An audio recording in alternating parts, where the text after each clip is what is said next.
Hey everyone, this is Mark Ryan coming at you with another video, and I thought that we would just talk about the election because everyone's talking about it. And really, it's kind of like Groundhog Day because we went to bed Tuesday, we woke up, it's still election day, and we wake up Thursday, and again, it's still election day. And tomorrow, when we wake up on Friday, it's Groundhog Day all over again. And everyone's talking about it, everyone's thinking about the election. And so I thought that we would just dive into it. And really, I want to dive into it from the angle of socialism. My presupposition is I think the Democrat Party, if we were honest, nationally, on the national level, it's the Socialist Party. Now, that is the heart and soul of the Democrat Party is socialism. Give us some men who know the truth. Bernie Sanders is a socialist, democratic socialist, he's still a socialist. He's the heart and soul of the Democrat Party. He adopts an idea, and over time, the Democrat Party just it goes towards it. They embrace it, and we see that with the $15 minimum wage. We'll see that with health insurance. He wants to ban private health insurance and just make it, hey, the government does that. But let's just talk a little bit about socialism and these elections and what we can expect in the future. I mean, it looks like Joe Biden's the president. Unless something happens, he's the next president of the United States. But one of the things that socialism tries to do is destroy faith in elections. When you have our process, you want as much drama, as much untrust over elections as can possibly be. And understand, like, socialists like Bernie Sanders and all the Democrats and stuff on that level, like, they're excited. They love all this division. They love all this drama. It gives them goosebumps. The more that people are just frustrated with elections, don't trust any results, any of that stuff, that destroys, really, it destroys part of the foundation of what America is built on: fair, honest elections that you can trust in. Well, when you have that revolution, when it comes to power, when it comes to be, you have to destroy that. You have to get rid of that. And so understand, like, communist China, they have elections, and Xi Jinping, the dictator, like, he gets 100% of the vote, pretty much. And if he doesn't get a vote, you don't see that guy again. You don't hear from him very much. He's just not around anymore magically, right? And the same thing's true with Vladimir Putin, with other socialist and authoritarian, really is what we're talking about. Authoritarian leaders. They'll have elections. They're not fair. You can't trust the results. They are corrupt beyond measures. There's no real election there. And as socialism sets in, that's one of the things with socialism. The corruption gets more and more and more. And we can see the door to that being open right now in America with mail-in ballots. Common sense would be just voter ID and stuff, but we can't do that, is the charge, because then, hey, that's suppressing the vote. But over time in America, we'll see, and even just right now, we'll see a lot of just unrest over fair elections and all that. And with socialists, they don't care about fair elections. They don't want them. They're all about power. And hey, if we can use elections to seize power and grab it, we'll do it. And then over time, it'll be corrupt elections, unfair elections. They'll be more and more corrupt over time. You can just book that, just book it. And we'll see that, we'll see it here in America over time. The second thing that we can see, I would argue, is just increased poverty with Joe Biden as president. With socialism, which that's where that party's going, there's a myth that socialists, Democrats, they care for the poor. They don't care for the poor. They create the poor. Why would they create the poor when people are poor, when people are in poverty? Then you depend on the government. They get more power. They get more authority. Hey, if you want to go find 60,000 homeless people, you know where you do? You go to a Democrat, a socialist city, in California, a Democrat one, and that's where you find your homeless people. If you want to go find the poorest of the poor people, where do you go? You go to Democrat areas. They create the poor. And so what I think that we'll see is that we'll have lockdowns, just really tight lockdowns. They'll try to drive as many people into poverty as they possibly can. And that gives them goosebumps. They love it. They think it's great. They think it's wonderful. Hey, more power, more people that rely on us. And we can see over time as people rely on government, they vote that way because they don't want to lose their benefits, their stuff, whatever it is. They'll vote that way. Democrats know it. They know they gain more power that way. If I heard in the debate correctly, there were 8 million Americans now, 8 million more now in poverty, which is just crazy. But it's because of these lockdowns. It's because of COVID. It's because if you're in certain, like especially Democrat areas like New York and stuff, and you own a business there, you can't open up, or you have all these ridiculous regulations and you're going bankrupt. And do they care? No, they don't care because, hey, the more people in poverty, the more power we have, the better. And it's so counterintuitive to a large degree because Democrats, they have the reputation of, hey, we care for the poor. And Republicans, they only care about you before you're born, but they don't care about you after you're born, which honestly, it couldn't be further from the truth. Anyone that knows history and studies history and communism and socialism knows that with socialism and communism, you've got your super rich and then you've got your super poor, your dirt poor. The middle class, you don't have it. It destroys the middle class.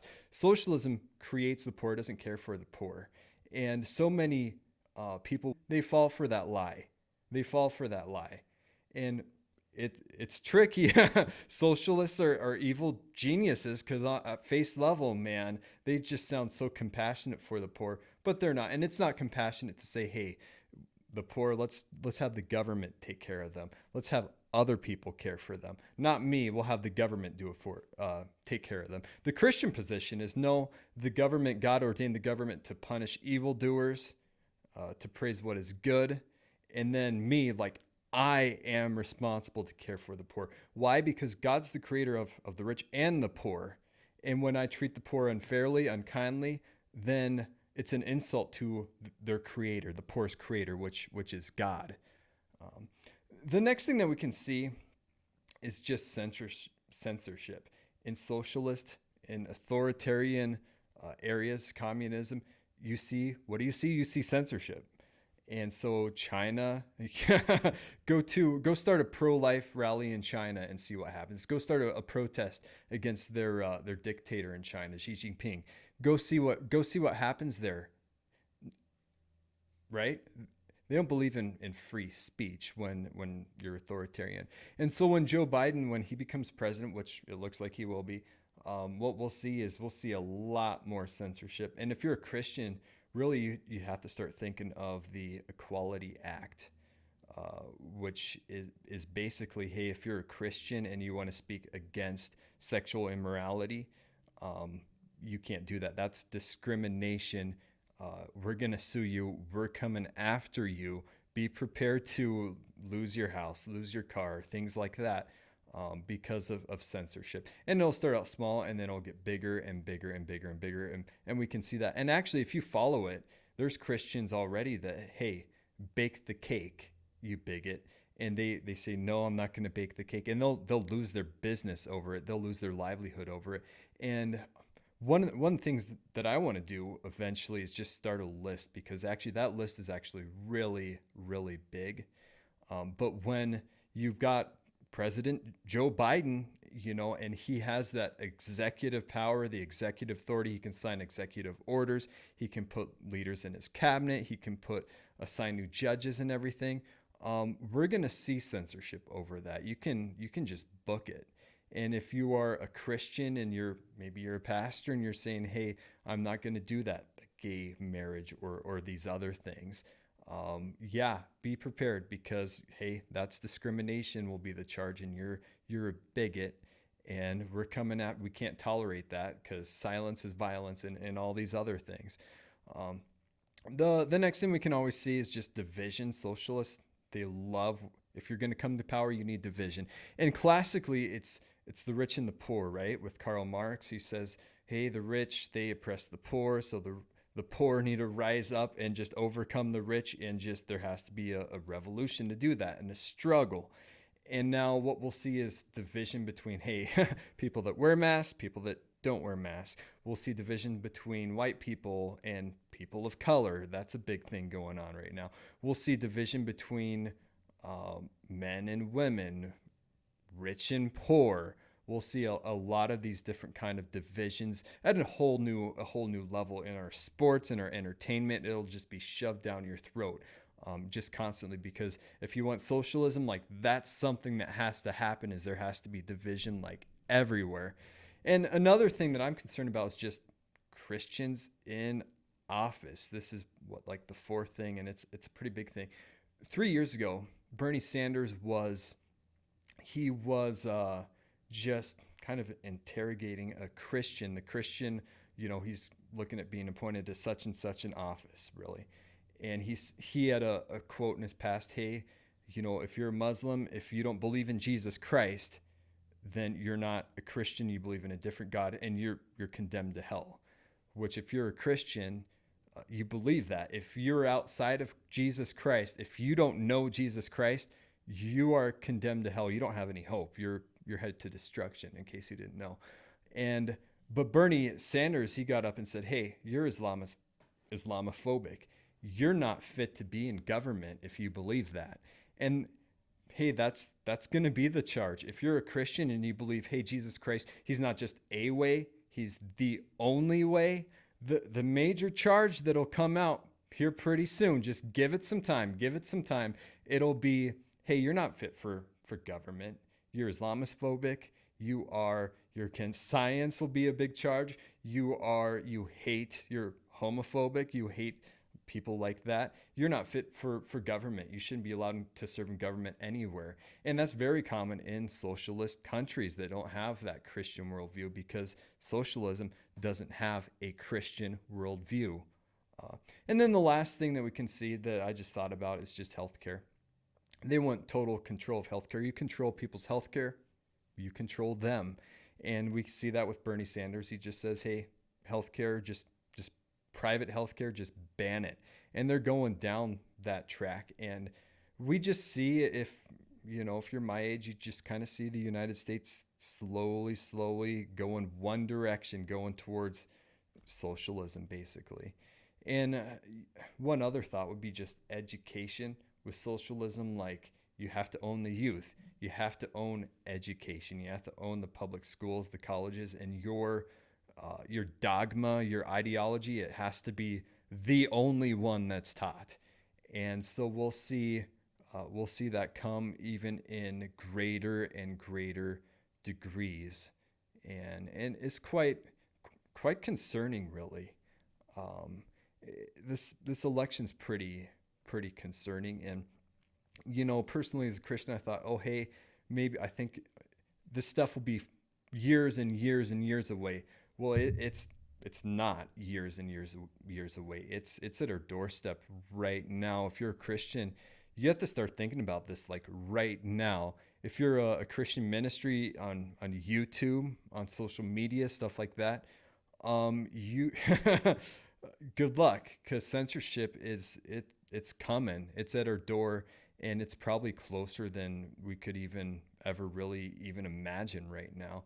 And so what'll happen is Christians, if there'll be lawsuits, there will be really executive orders, and then after that, Christians just have to make that decision. Hey, am I going to capitulate to it, or am I going to just stand on my faith, stand on Scripture?